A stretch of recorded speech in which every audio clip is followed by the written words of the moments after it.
Amém. Queridos, bom dia, paz seja convosco, amém.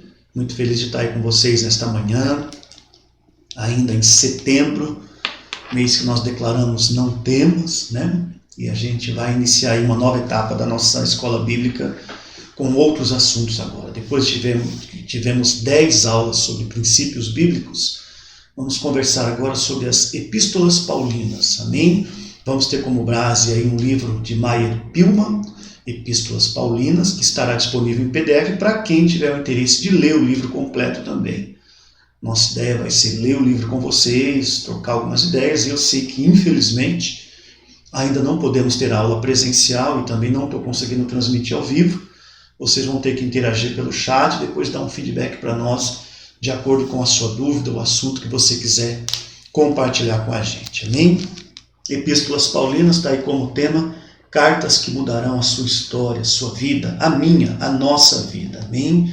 Deus abençoe aí a sua vida, a sua casa, a sua família. A gente está usando aí um microfone ambiente, você vai ouvir uns barulhinhos aleatórios aí de vez em quando, os movimentos que eu fizer, alguma coisa que eu pisar em algum lugar aí, infelizmente vai sair porque a gente está tentando ter um pouco mais de agilidade aí para conciliar algumas coisas. Vamos orar?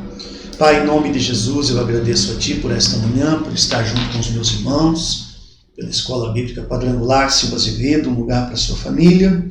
Agradeço a Ti pela vida do pastor Marcos, nosso diretor, toda a equipe de trabalho do DBQ, cada professor e principalmente cada aluno que movimenta essa escola e nos ajuda a mantê-las ativas e vivas na Tua presença. Seja conosco nessa próxima etapa das Epístolas Paulinas.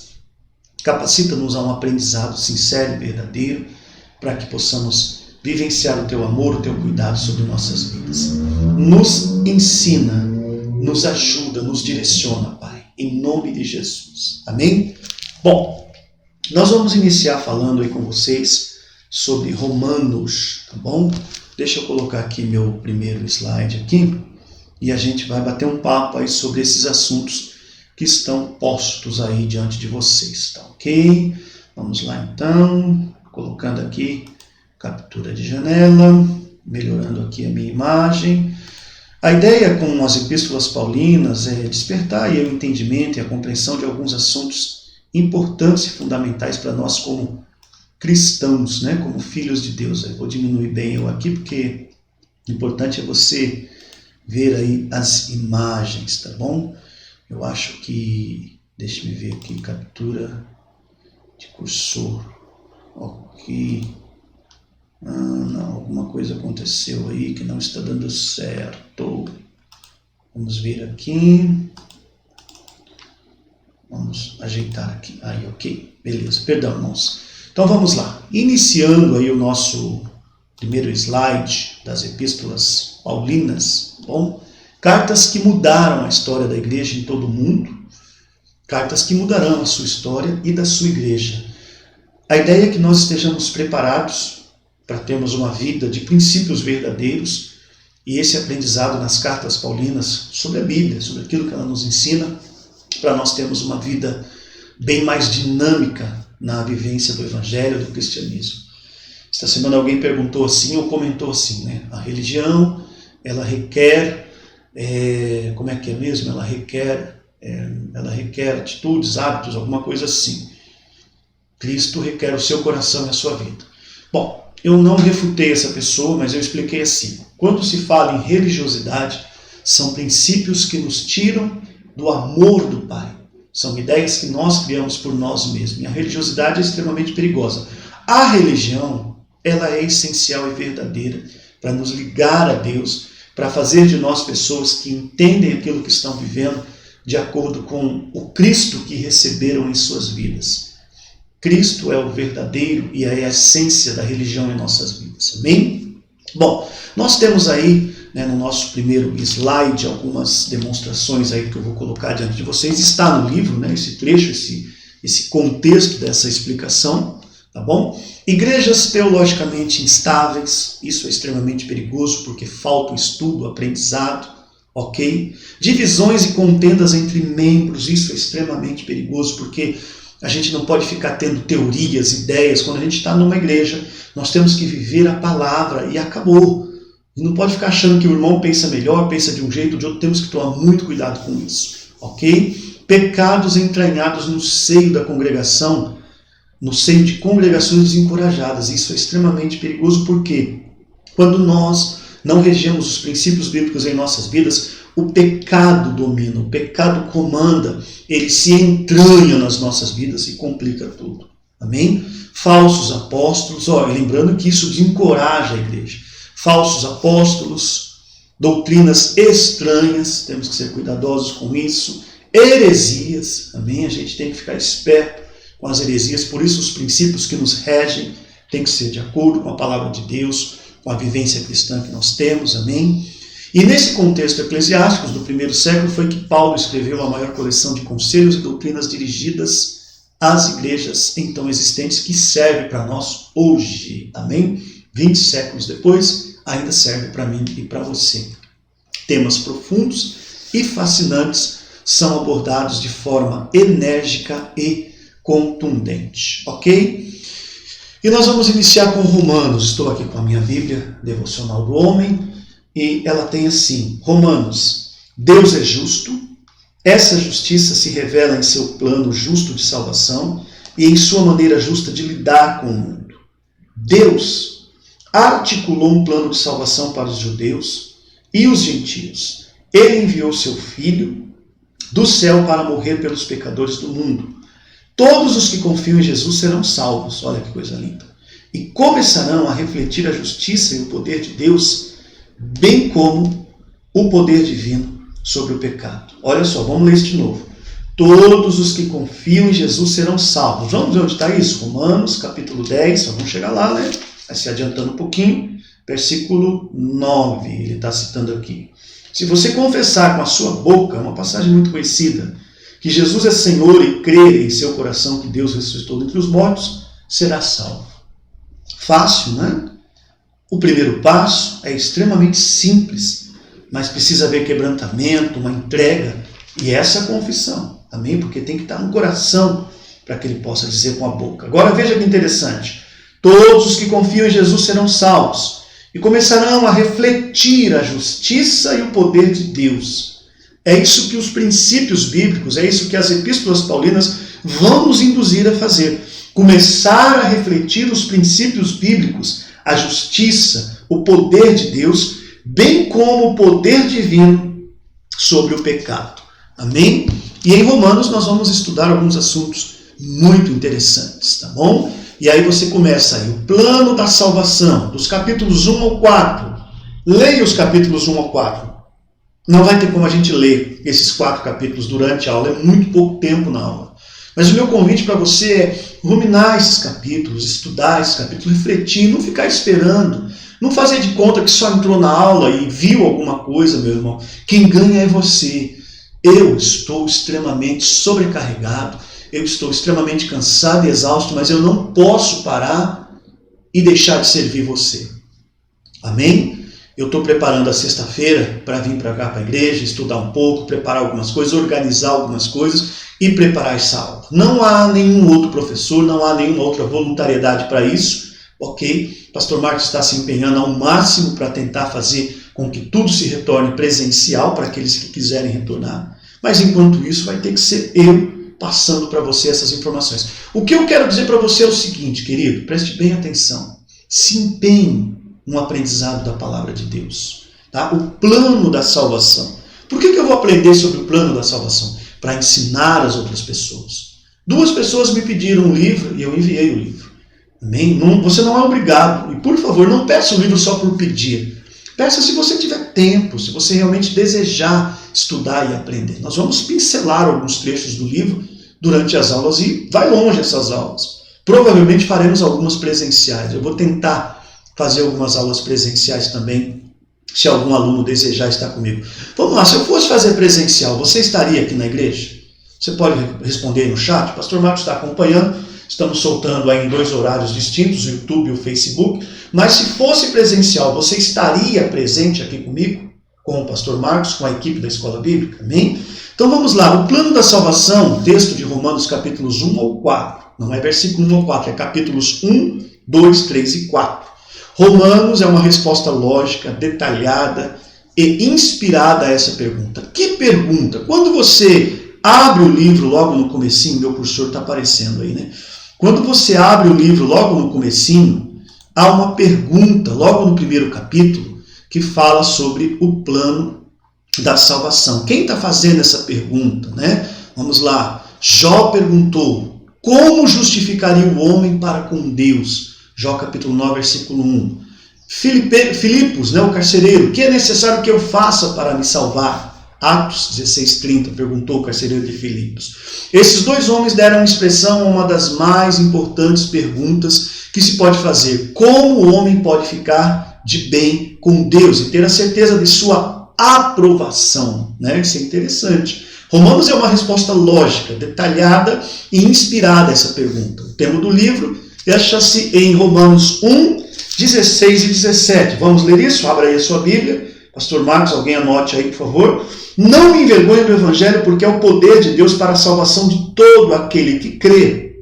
Primeiro do judeu, depois do grego. Porque no Evangelho é revelada a justiça de Deus, uma justiça que do princípio ao fim é pela fé. Como está escrito, o justo viverá pela fé. Amém? Então o tema do livro acha assim, Romanos 1, 16 e 17, e pode ser enunciado da seguinte maneira. O Evangelho é o poder de Deus para a salvação dos homens, porque demonstra como a posição e a condição dos pecadores pode ser alterada de tal modo que fiquem reconciliados com Deus. Então, o que nos reconcilia com Deus? O Evangelho. Nós cremos nele, nós recebemos ele e vivenciarmos ele em nossas vidas de uma forma verdadeira. Uma das frases mais marcantes do livro é a justiça de Deus. Acabamos de ler isso na Bíblia, né? Um apóstolo inspirado descreve o tipo de justiça que é aceitável a Deus, de tal maneira que o homem, ao possuí-la, é considerado justo. Se eu possuo a justiça de Deus, eu sou considerado justo aos olhos de Deus, o que é mais importante. Porque nós, humanos, julgamos e pré-julgamos as pessoas constantemente, ok? Mas aos olhos de Deus é Ele quem vai determinar o certo ou não. É a justiça que resulta da fé em Cristo.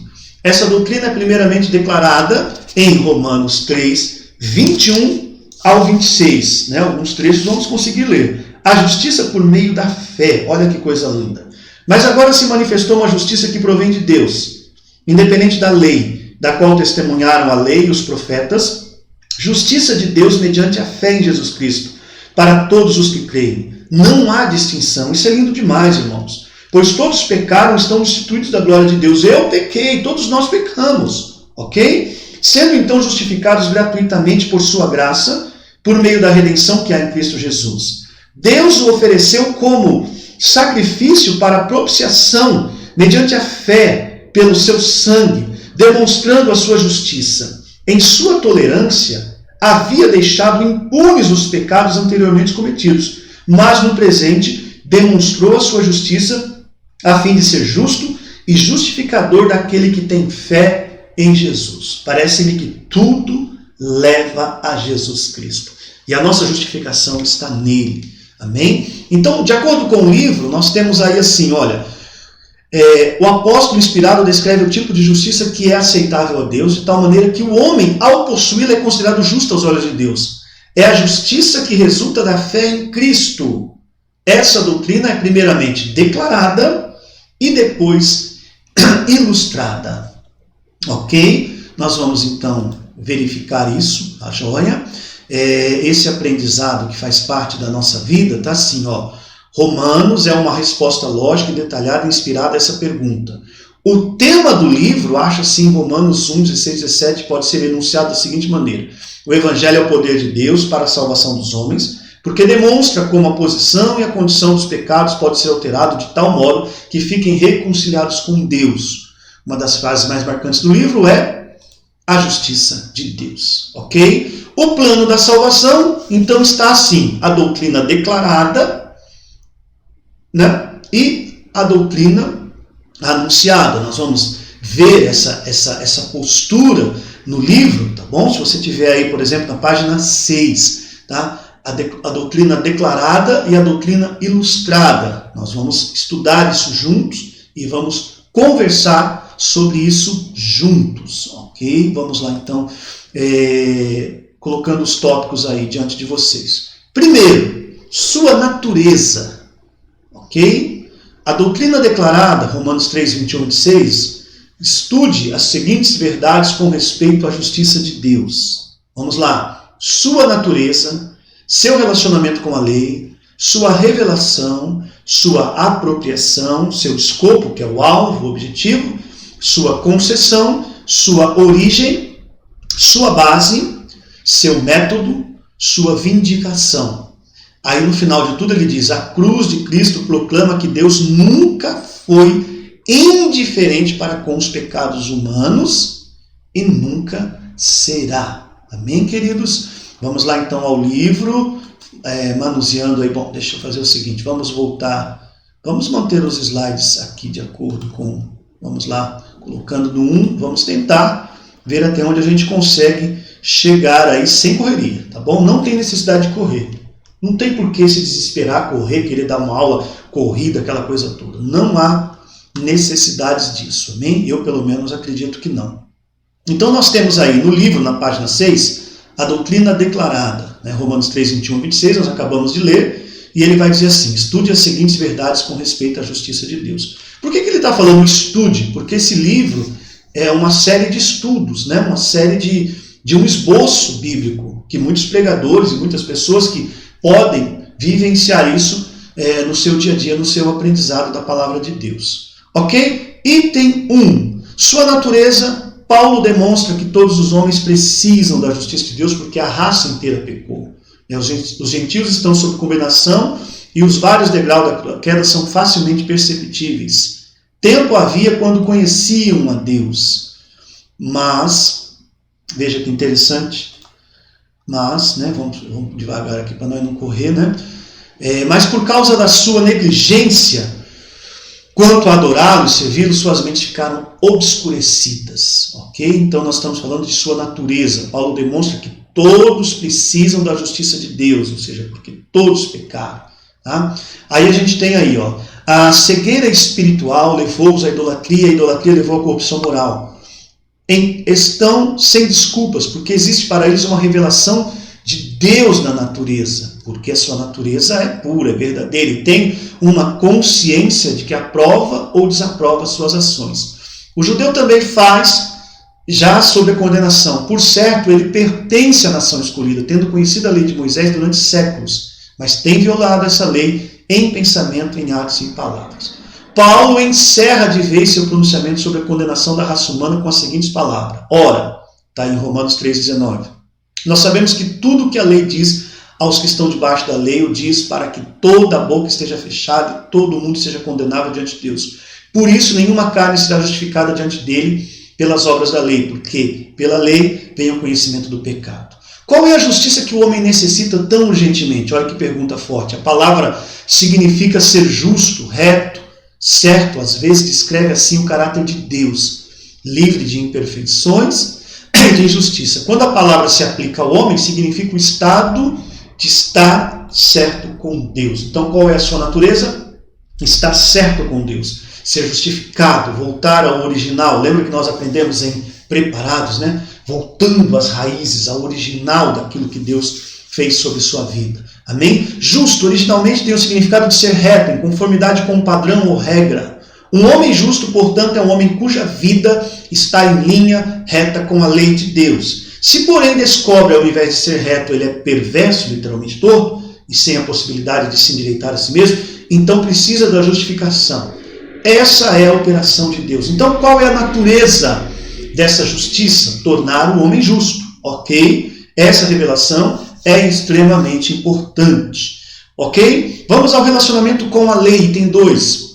Paulo declarou que ninguém é justificado mediante as obras da lei. Isso não é uma crítica contra a lei, pois que ela é santa e perfeita. A declaração apenas significa que a lei não foi dada visando o propósito de tornar justos os homens, e sim oferecer um padrão de perfeita retidão. Então ele não está condenando a lei, ele não está abolindo a lei, mas ele está chamando ela para lembrar que há uma retidão a ser seguida. Então esse é o nosso relacionamento com a lei.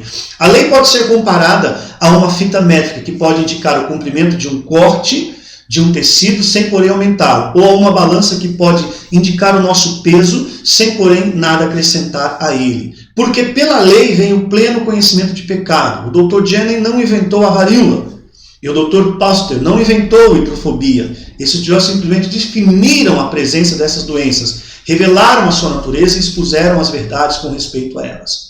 Visando o propósito da sua perspectiva, cura. A lei, olha só, não criou o pecado.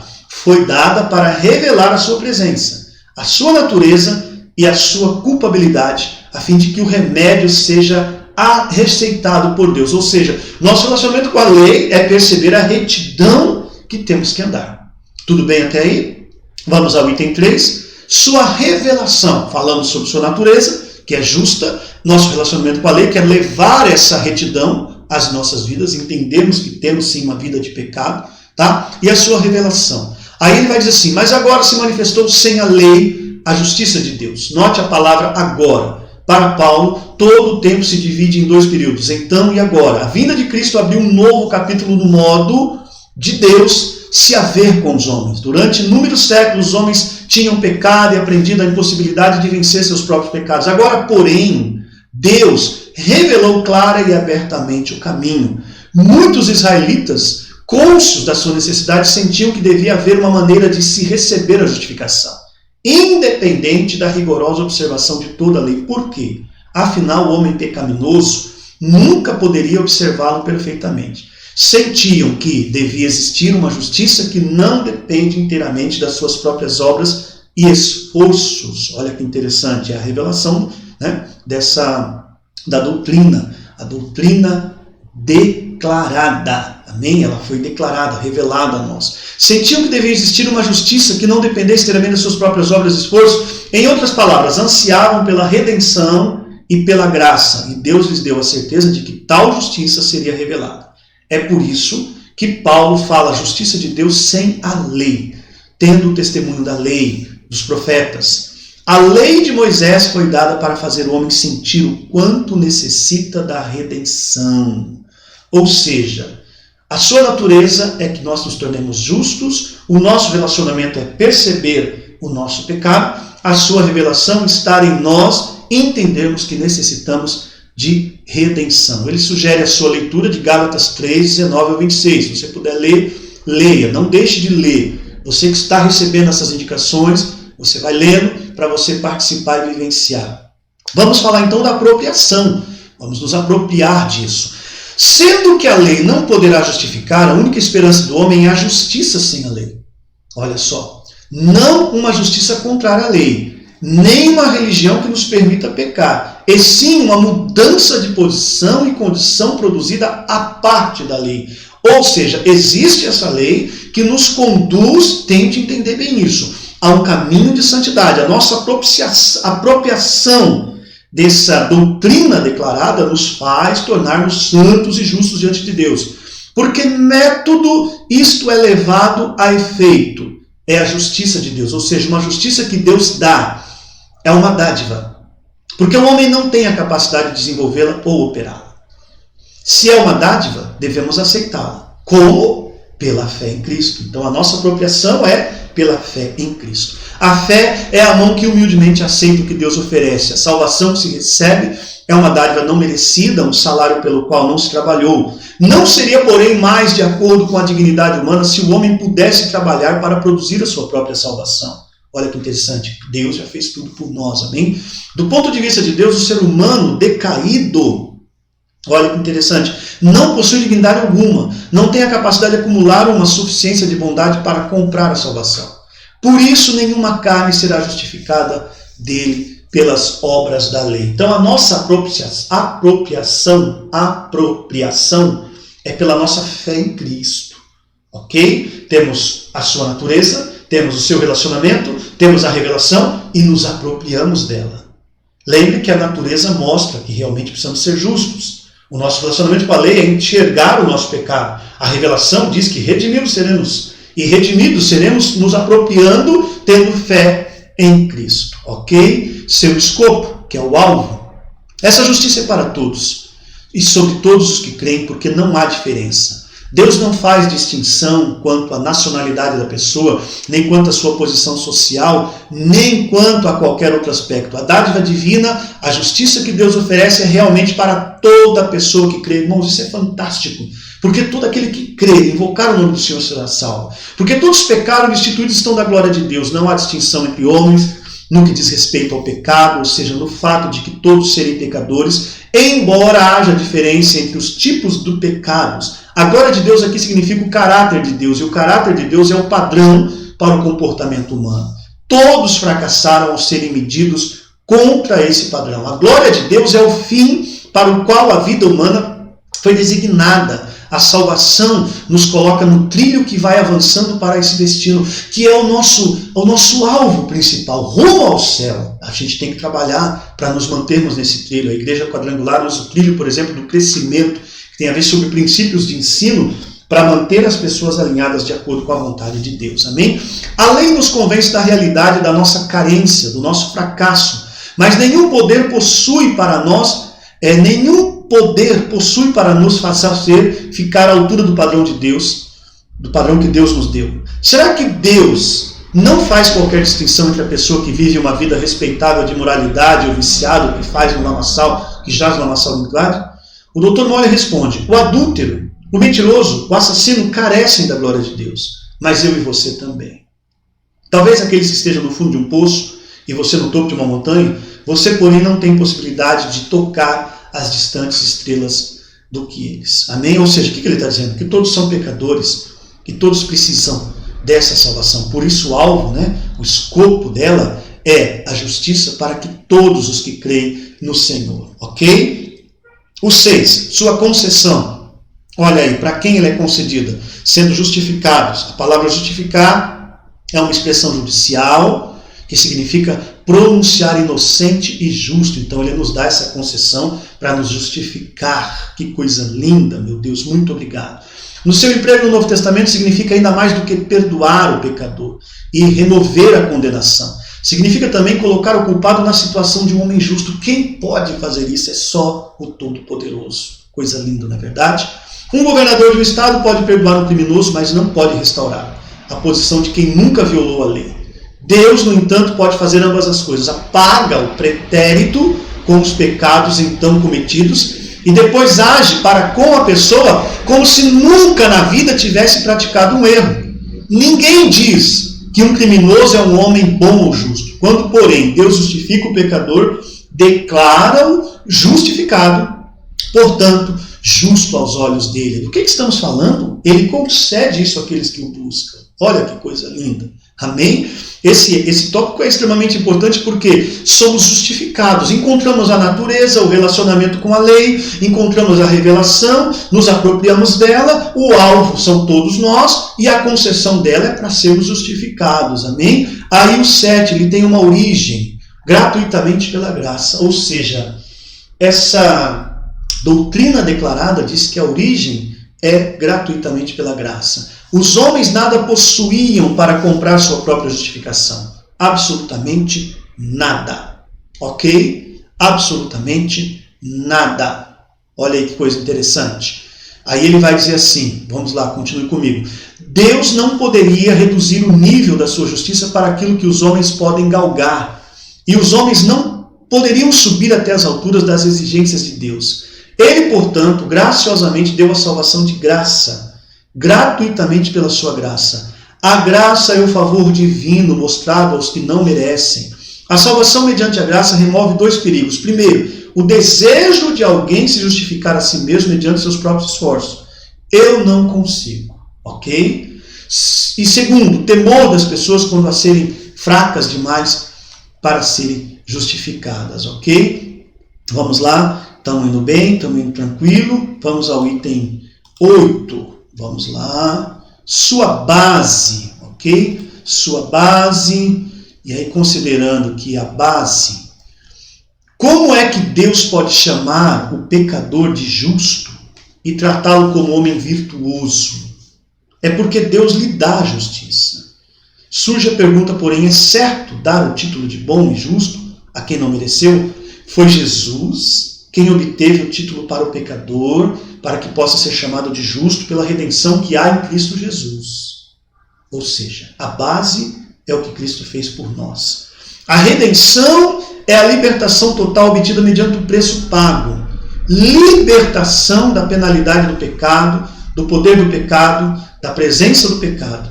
Comparecemos diante de Deus revestidos na retidão de Cristo. Ele, Cristo, é o nosso representante justo. Olha que coisa linda!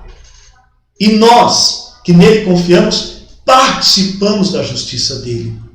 Deus nos aceita porque aceita Cristo. Gente, o plano da salvação, a doutrina declarada, tem uma base em Cristo, naquilo que ele fez por mim e por você.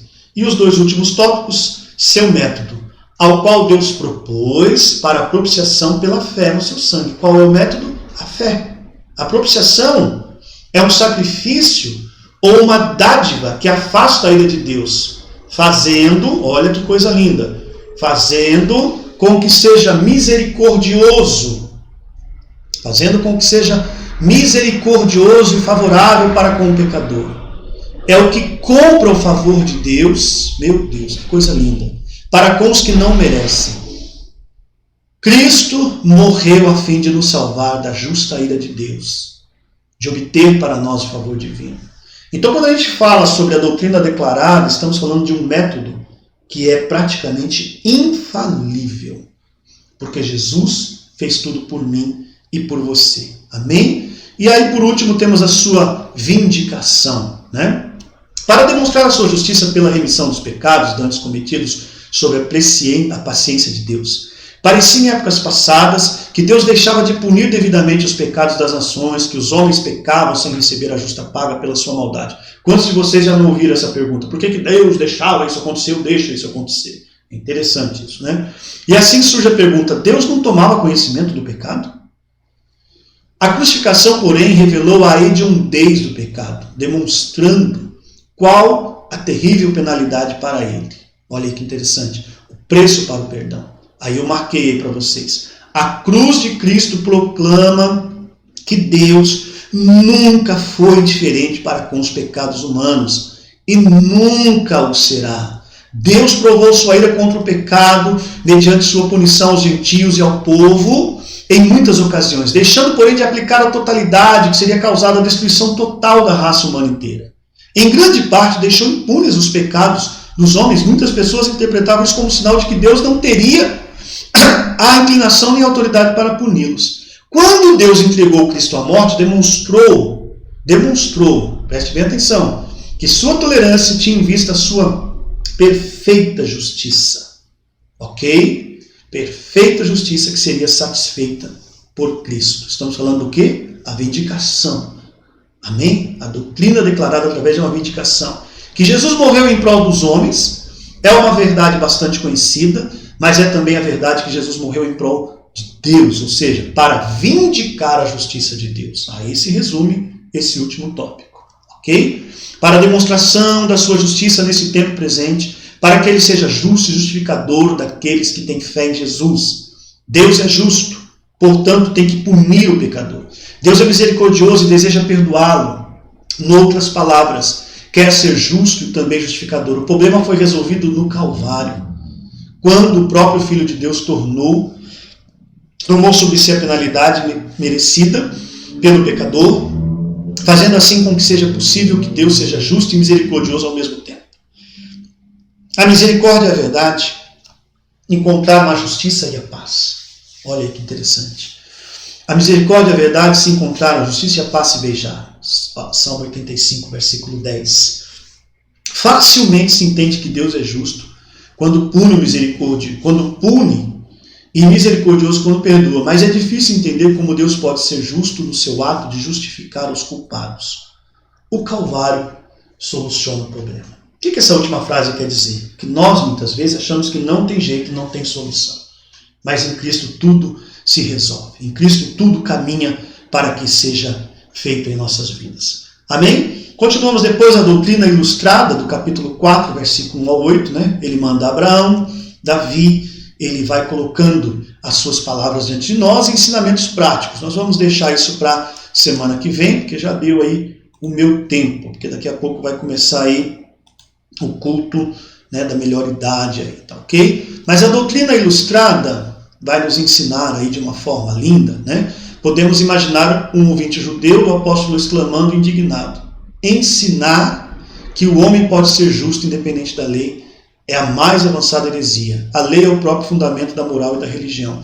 E sua expressão, justiça independente da lei, é uma contradição em termos. Não se pode imaginar doutrina mais contrária à palavra. Paulo passa a comprovar que sua doutrina é fiel às Escrituras e cita 2 exemplos do Antigo Testamento. Então ele vai ilustrar como que isso pode acontecer para que aquelas pessoas que se levantam contra possam entender isso aí. Ok, queridos? A gente vai trabalhando nisso, tá bom? A gente vai colocando aí diante de vocês essas ideias, a gente vai conciliando com vocês aí o amor e a base do Pai dessa palavra, para que a gente possa viver isso com alegria. Tá bom? Então hoje nós aprendemos, ok, que o plano da salvação, que está em Romanos capítulos 1 ao 4, tem aí a sua doutrina declarada, a sua natureza, nos revelando os caminhos e as condições, ok? Nós temos aí o seu relacionamento com a lei, sua revelação, a sua apropiciação, seu escopo, e nós temos também a sua concessão, a sua origem, sua base, seu método, sua vindicação.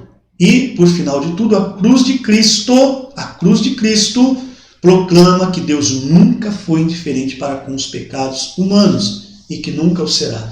Tudo se resolve na cruz, na nossa fé em Jesus Cristo. Amém?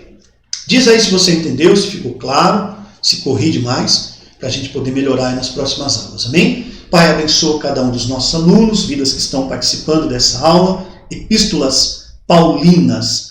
Ajuda-nos, ó Deus, a vivenciarmos o Teu amor com alegria, a colocarmos em prática o que aprendemos aqui hoje, para vivermos a Tua palavra e podermos, de uma forma sincera e verdadeira, ensinar as outras pessoas. Que essas cartas mudem a nossa história, mudem a nossa igreja. Em nome de Jesus. Amém? Queridos, precisamos de um feedback seu, tá bom? Pastor Marcos, vamos colocar diante das pessoas o seguinte: aula presencial, você vai estar presente? Vamos ver. Eu vou. Qual vai ser o dia? Vamos ver ainda, tá bom? Vamos bater um papo sobre isso aí. A gente está muito sobrecarregado e muita gente necessitada de atendimento. Preste atenção, tem muita gente afastada também. Tem muita gente que não retornou, tem pessoas que estão com medo, tem pessoas que estão se distanciando dos caminhos. Então, eu e você precisamos estudar a palavra de Deus para socorrer essas pessoas, para trazê-las de volta à presença do Pai. Amém, queridos? Vamos fazer isso junto, tá bom? Paz seja convosco, tenham todos um bom domingo. Daqui a pouco temos o culto da melhor idade, hoje é o dia do idoso, você pode celebrar isso com a gente. E à noite vamos receber aí o pastor Willis, tá bom? Da igreja do Denadai, ok, queridos? E aí, em outubro, vamos iniciar as ministrações aí dos sermões do Ide, de Jonas, amém? Nós temos a opção de, em nome de Jesus, obedecer os mandamentos do Pai. Pai, eu agradeço a Ti por esse momento, espero que eu não tenha sido corrido e que não tenha sido incompreendível, mas que haja compreensão daquilo que ministramos. Que os Teus filhos tenham interesse de aprender sobre a Tua palavra e que juntos possamos viver esse aprendizado com alegria. Eu agradeço em nome do Pai, do Filho e do Espírito Santo. Abençoo meu querido diretor, pastor Marcos, cada um da equipe do DBQ, cada professor, cada aluno. Seja conosco em nome de Jesus. Amém, queridos? Paz seja convosco. Deus te abençoe.